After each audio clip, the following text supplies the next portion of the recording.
Hi everyone, just wanted to make a video on setting up a generator. Just got this a couple days ago, actually yesterday, and just bought my own cord. You can go to your local home store, Home Depot, Lowe's, whatever. Bought the cord, bought the connectors, the L1430. These are the twist lock type.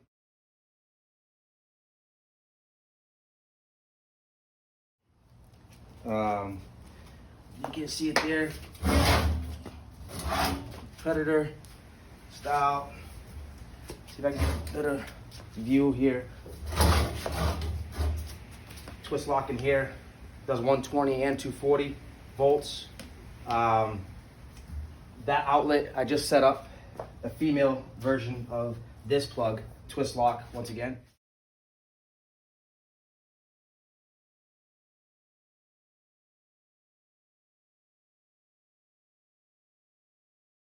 And it's a 220 volt outlet.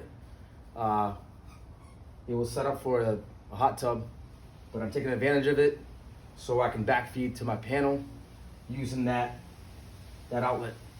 It was just covered when I bought the house. It was covered.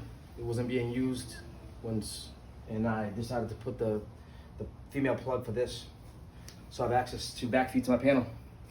I'm gonna go ahead and hook it in. You always want to plug in the cord before you start the generator, because this is very, very lethal. If you start your generator and you have it plugged in, but you didn't plug this other end, and you start your generator, this is a live wire, and this is deadly. It will kill you. So always plug it, make your connections first, and go to your panel and make sure your panel's off. All your breakers are off. Your main breaker is off. And once everything's off, because you do not want utility power to come in and be not a good thing, you know. So your main panels to be off. You make your connections before you start the generator. And you can go ahead and plug it in. It's a twist lock. There's only one way it can go in. I'm gonna go ahead and plug it in now. Lock it in place. It's in. I already have gasoline. I already put stabilizer in it. And always put stabilizer, because your generator is gonna sit around for a long time and you're probably not gonna remember to start it all the time. So when you put gasoline, start this thing up. And I do recommend when you buy a generator, always start it up, make sure everything runs fine. So once it says it right on it, as soon as you get it, to add stabilizer with the gasoline. And don't forget, oil. Make sure you have the proper level of oil. Mine asks for 10W30. So it's pretty simple. You take out of the box, add the oil. When you add gasoline, you add the stabilizer, and it's pretty much ready to go. It's not that complicated. I'm gonna go ahead and fire it up. I'm gonna hit the choke. I'm gonna fire it up. Like I said, I already made sure my breaker panel's all off, because I do have power right now. But if you're in a situation where you have no power and all of a sudden power is restored and you have your main breaker on, that could be a really ugly situation. You have power come in from your generator and from the utility company. That'd be really bad. So I'm gonna go ahead and start it up. I'm gonna flip the switch. I'm gonna put the choke on.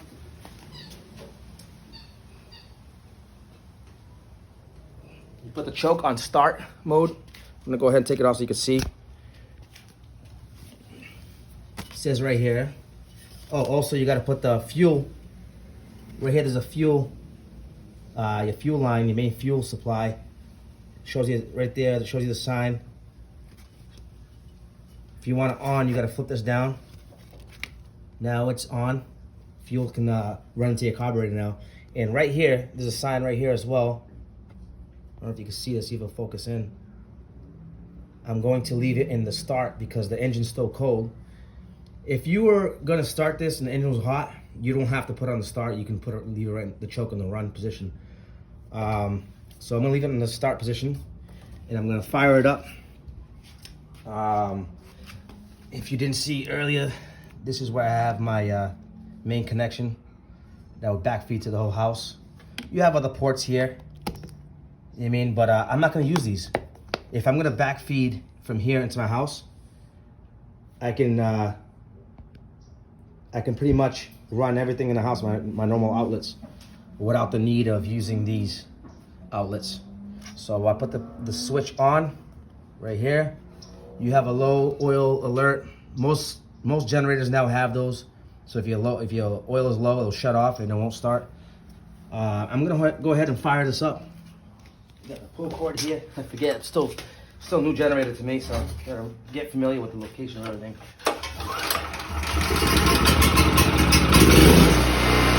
And it didn't take long. Sorry, I'm gonna have to yell a little bit, but it didn't take long for me to have to switch it to the start position. I already went from the choke start back to the run position, because it was gonna die out. But always wait until your generator starts to stabilize. Let your generator stabilize, and once it's stabilized, then you can go ahead and turn your circuit breakers back on one by one on whatever you want, whatever circuit you want power to. You should have all your calculations in place to know how many circuits you want to have on, depending on the amount of wattage your generator can handle. Now come with me.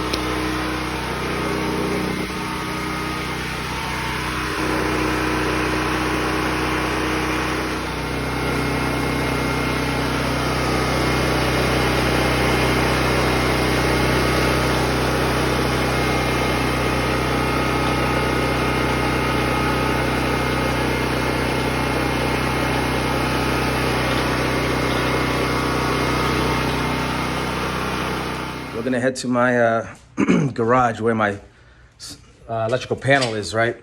And as you can see here, I just turned on all of the circuits that I know my generator can handle. These are all small circuits. You can see they're all single 20 amp breakers. These bigger ones here, this is a 40 amp. This one's a 30, 30, 30, 30. I could run some of these bigger circuits, but not all at the same time. So I got to be very selective on how I do it. So I have to pick and choose which one of these these bigger circuits I could run, but my generator can't handle it. But all these smaller circuits, I can have them all on. My generator can handle these with ease. Like I said, you got to figure that out. Depending on the size of your generator, you got to do the calculations and figure out the wattage on each circuit, what's plugged into what. Lights don't take much wattage at all, so that's not a big issue. But the main thing, if you could take anything from this, is before you run your generator, is to make sure your main breaker is in the off position. Your main breaker has to be in the off position, because it's extremely dangerous. Even if you lost power and you left that on, it might seem okay, but if the utility power comes back on, it'd be fireworks. It'd be very, very catastrophic, dangerous. So make sure if you're gonna run your generator, always turn your main breaker into the off position, and vice versa. When you're going to switch back, make sure you shut your generator off, and then unplug the generator, and then you can come back here and turn the main breaker to your circuit breaker to your house back on. But in the meantime, when you're on generator power, I cannot emphasize this enough. When you're running on generator power, leave your main breaker in the off position.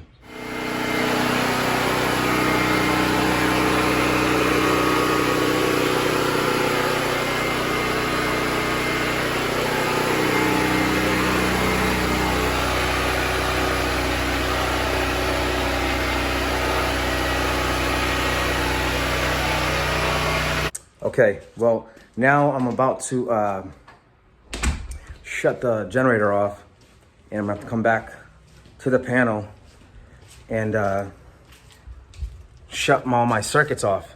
I'm gonna shut all the circuits off so then I can shut off my breaker. So I'm gonna shut every single circuit off first, and shut the last breaker I'm gonna shut off will be the breaker that's backfeeding from the generator. So you're gonna see me here shutting all these circuits, because I want to take off the load from the generator. Then I can let the generator cool down. I'll let the generator run for another 5-10 minutes so it can cool down with no load, and then I can shut the generator off. But right now, I'm taking all the load off the generator. I'm I'm taking my house off the generator power. So I'm shutting these breakers off. Shut them all down. Back to the off position. Everything's off. The only thing I'm leaving on right now is the generator. The circuit that the generator is plugged into, that outlet. Leaving that on. It's no big deal. I'm gonna leave that on. I mean, I could shut it off too. But I'll leave it on. Doesn't do anything. The most important thing is the main breaker is off. I don't come back to that until everything is off. I'll wait until my generator is disconnected from that outlet. So I'm gonna leave that off. Okay, now I'm gonna shut off the generator. It's gonna be loud because I'm about to go back outside. What I'm gonna do is let the generator cool down. I'm not gonna disconnect the plug right away because that plug is hot. If your hands make contact with that plug, you can get electrocuted. So I can't emphasize that enough, once again. Okay, I just shut off the fuel supply. I don't know if you can hear me, but I just shut off the fuel supply. I'm gonna wait for the generator to stop sputtering, meaning it's dying, it's losing the fuel source. That way I can get a lot of that fuel out of the system, out of the carburetor. I'm trying to burn off as much as I can. It'll stop sputtering very soon. And once it stops sputtering, I'm gonna shut the generator down. It's been cooling down for a few minutes already. I have no load on it.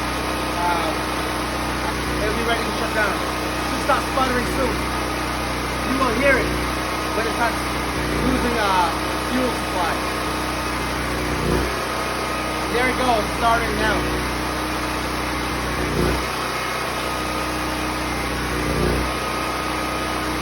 Then I can flip the switch and shut it down. And as you can see, I still had everything connected. Still had this connected. Still had everything connected. I will not touch that until the generator is off because it's not worth lifting electrocution. I hope you can hear me because the generator is pretty loud.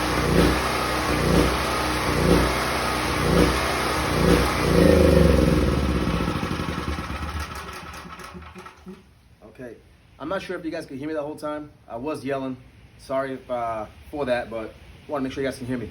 But anyways, what I was saying was that I cut the fuel supply first so I can burn off as much fuel from the lines as possible going to the carburetor. Less chance of it gumming up over time when the generator sits for a long time, not being used.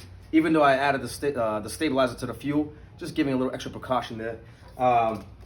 Another thing is once it starts sputtering, I know that it's finally losing its fuel supply is cutting out and it's getting low. Then I can go ahead and shut it down.